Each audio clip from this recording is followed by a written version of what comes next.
Hello বন্ধুরা, আমি আজকে একটা তোমাদের কাছে চিকেনের রেসিপি করে দেখাবো, বুঝেছ? কেননা সব সময় তো বৃষ্টি হচ্ছে কি রান্না করব, তাই ভাবলাম একটু চিকেন করি। দেখো, চিকেনটাকে ধুয়ে নিয়ে ভালো করে এবার টক দই দিয়ে ম্যারিনেট করে রাখছি। টক দই দিচ্ছি, এটা 800 মতো চিকেন আছে, তাই একটু এই রান্নাটা না একটু টক দই বেশি লাগে, যার জন্য একটু টক দইটা বেশি দিচ্ছি। এবার তার উপর দিলাম কাশ্মীরি লঙ্কা। টক দইটা হাফ কাপ মতন দিয়েছিলাম, একটু কাশ্মীরি লঙ্কা দিচ্ছি। জানো, কাশ্মীরি লঙ্কাটা দিলে রঙটা এত ভালো হয় না, সকলেই খুব পছন্দ করে, যার জন্যে কাশ্মীরি লঙ্কা দিলাম। এইবার কাশ্মীরি লঙ্কাটাকে মিশিয়ে নেব। তারপরে দিলাম হলুদটা একটু দিয়ে দিলাম, খুব বেশি হলুদ দেব না, অল্পই হলুদ দেব।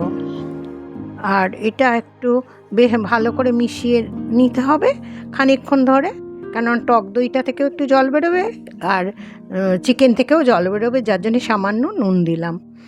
সামান্য নুন দিয়েছি।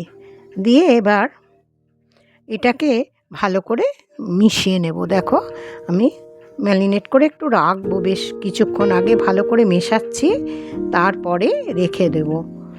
হ্যাঁ বন্ধুরা, তোমরা তো আমার বিভিন্ন রেসিপি দেখছো, তা একটু জানাও ভালো করে যে তোমাদের কেমন লাগছে আমার রান্নার পদ্ধতিগুলো। হ্যাঁ, পছন্দ হচ্ছে কি সেটা একটু জানাও।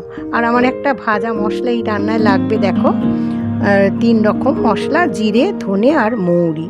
এইটাকে তাওয়ার উপরে দিয়ে আমি হালকা করে নেড়ে নেব। একটু গ্যাসটাকে একটু সিম করে দিয়েছি, তারপরে এই মশলাটা তৈরি করব। হ্যাঁ, ওটা গরম হচ্ছে, তারপরে আমি দিচ্ছি এবার গ্রাইন্ডারে। দেখো, একটু পেস্ট করে রাখতে হবে তো মশলা, সেই জন্য একটু রসুন, একটু পেঁয়াজ, দেখো পেঁয়াজ দিচ্ছি। হ্যাঁ, খুব বেশি পেঁয়াজ দেবো না, পেঁয়াজ দিচ্ছি। একটু আদার টুকরো দিয়ে দিচ্ছি। হ্যাঁ, ভালো করে আদার ছোটো ছোটো করে কেটে নিয়েছিলাম আদাগুলো নিয়ে। এইবার আমি তাতে 4-5টা কাঁচা লঙ্কা দেবো। এইটা কিন্তু একটু ঝাল ঝাল টেস্ট হবে, মানে খুব কম নয়। আর মশলাটাও একদিকে করে নিচ্ছি।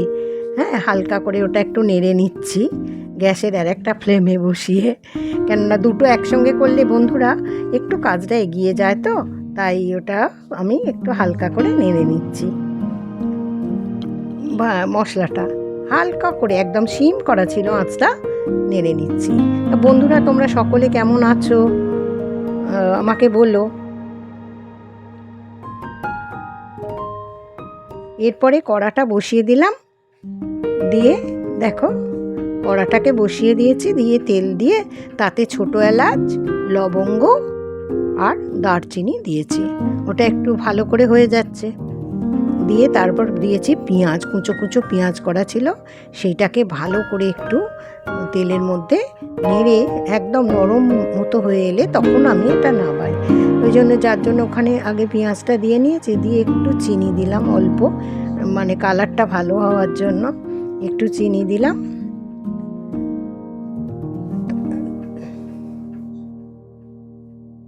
এবার ওটাকে ভেজে নিচ্ছি, নিয়ে তার উপরে আমি দেব ওই পেস্ট করা মশলাটা, জিরে, আদা, পেঁয়াজ আর রসুনের পেস্ট করা মশলাটাকে দিয়ে দিলাম। তার সঙ্গে কাঁচা লঙ্কাটাও দেওয়া ছিল, পেস্ট করে নিয়েছিলাম। নিয়ে এবার দিয়ে ওটাকে ভালো করে কষবো। আর এই লঙ্কাটা দিলে বন্ধুরা এত সুন্দর গন্ধ বেরোবে, কাঁচা লঙ্কার গন্ধটা খুব ভালো লাগবে, যার জন্যে কাঁচা লঙ্কাটাকে একসঙ্গেই পেস্ট করে দিলাম। হ্যাঁ, এটার টেস্টটা একটু ঝাল, বেশ একটু মিষ্টি, একটু নুন এরকম খেতে হবে। বন্ধুরা, আমার তো অন্য রান্নাগুলোও তোমরা দেখছো, তোমরা দেখে জানিও। হ্যাঁ, আর আমার পাশে থেকো সবসময়। আমি এরম বিভিন্ন রান্না নিজের থেকেই করে তোমাদের কাছে তুলে ধরার চেষ্টা করছি। তোমরা এই রান্নাটা দেখে বলো। হ্যাঁ, এই দেখো, এটা মোটামুটি কষে গেছে, প্রায় মশলাটা হয়েই এসেছে। হ্যাঁ, মশলাটা প্রায় হয়ে এসেছে। এইবার ওইটাতে চিকেনটা দিয়ে দিয়েছি, দিয়ে তাতে একটু হলুদ আর একটু কাশ্মীরি লঙ্কা দিয়েছি, দিয়ে আর একটু মিশিয়ে কষে নিচ্ছি। ভালো করে। আমি না নুনটা একটু পরে দেব, রান্নায় একটু নুনটা একটু কষা হয়ে গেলে তখন আমি নুনটা দেব। হ্যাঁ, একটু পরে নুনটা দিই আমি, যার জন্য একটু পরেই দিচ্ছি। দেখো নুনটা দিলাম, দেব। হ্যাঁ, আস্তে আস্তে দিয়ে তার উপরে আমি আমার রান্না করতে করতে জানো তো যে মশলাটা রেখেছিলাম, সেই বাটিটাও একটু ধুয়ে, অল্প ধুয়ে একটুখানি জল দিলাম, মানে একটুখানি 3-4 চামচ মতন জল দিয়ে ধুয়ে নিলাম, নিয়ে ওই জলটা এতে দিয়ে দিলাম, মশলা ধোয়ার বাটিটার জলটা দিয়ে দিয়েছি অল্প, একদম মানে 1.5 চামচ 2 চামচ জল। আর এই রান্নাটা কিন্তু আর জল দেব না, আমি জল ছাড়াই করব। এইবার ওই তৈরি করা ভাজা মশলাটা দিচ্ছি। দেখো ভাজা মশলাটা দিয়ে দিলাম। হ্যাঁ, ভাজা মশলাটা মিশিয়ে দিচ্ছি ভালো করে।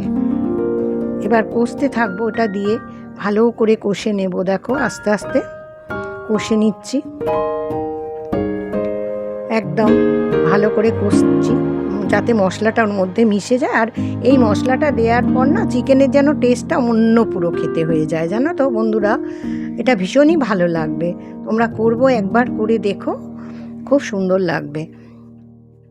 এরপরে দেব আমি, দেখো আস্তে আস্তে এটা একটু ফুটে যাক, তার উপরে দেব আমি আস্তে একটু, জলটা না বেরোলে না আমি ওটা দিতে পারছি না এক্ষুনি। দেখো এবার দেবো একটু নুন, তোমায় বললাম একটু নুনটা আমি পরে দিই।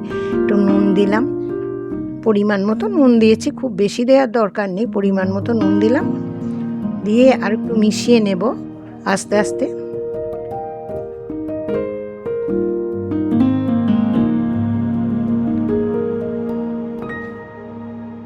দেখো চিকেনটা আস্তে আস্তে মিশিয়ে নিচ্ছি।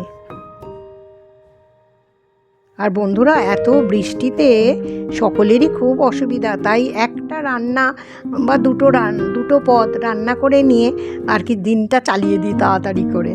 রান্নাটা এত বৃষ্টি না, কেনাকাটা করাও মানে বৃষ্টির মধ্যে অসুবিধা হয়ে যাচ্ছে। এইবার দিলাম টক দইটা দিয়ে দিয়েছি। দেখো টক দই দিলাম, টক দইটা দিয়েও মিশিয়ে দিচ্ছি ভালো করে, মানে প্রত্যেকটা যাতে চিকেনের মধ্যে এই আর কি মশলাটা ঢুকে যায়, ভালো করে মিশে যায়, সেই জন্যে টক দই দিলাম। এরপরে দেবো, দেখো টক দই দিয়ে দিয়েছি, দিয়ে একটু হালকা করে আঁচটা কমিয়ে দিয়ে তার উপর দিলাম একটু দুধ, জানো তো 1 কাপ মতো দুধ, প্রায় পুরো 1 কাপ দুধ আমি এটাতে দিয়ে দিলাম। 1 কাপ দুধ দিলাম, দিয়ে ভালো করে মিশিয়ে দেব। এটা টেস্টটাই খুব ভালো হবে, জল ছাড়া এটা হবে, জানো তো এই চিকেনটা জল ছাড়াই রান্না হবে। এই দুধ দিয়েই পুরো চিকেনটা হবে, আর জল ছাড়া হবে। দেখো জল দেব না, কিন্তু চিকেনটা একদম নরম, খুব সফট, খেতে ভীষণ ভালো হয়।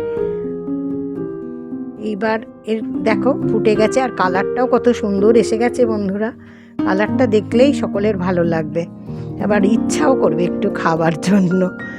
রান্নাটা মানে প্রত্যেকের খুব পছন্দ করবে।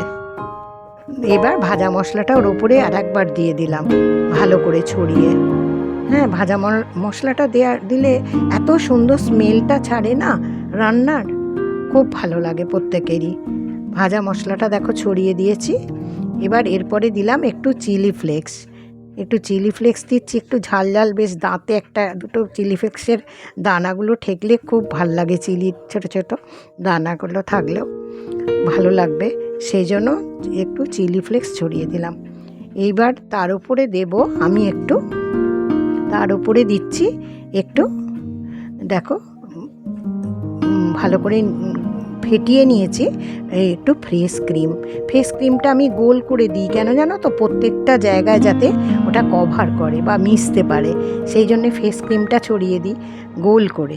এবার মিশে যায় বন্ধুরা। ফ্রেশ ক্রিম দিলে একটা টেস্টটা আলাদা লাগে, এবং বেশ আর কি ওটা খুব গ্লেজি দেখতেও হয়, ভালো লাগে, সেই জন্য একটু ফ্রেশ ক্রিম দিয়ে দিলাম। তার উপর দিলাম আমি একটু কেশরি মেথি ছড়িয়ে দিলাম ওপরে, একটু কেশরি মেথিটাও আমি গুঁড়িয়ে রেখেছিলাম, সেইটাকে একটু হালকা করে ছড়িয়ে দিলাম ওপর দিয়ে।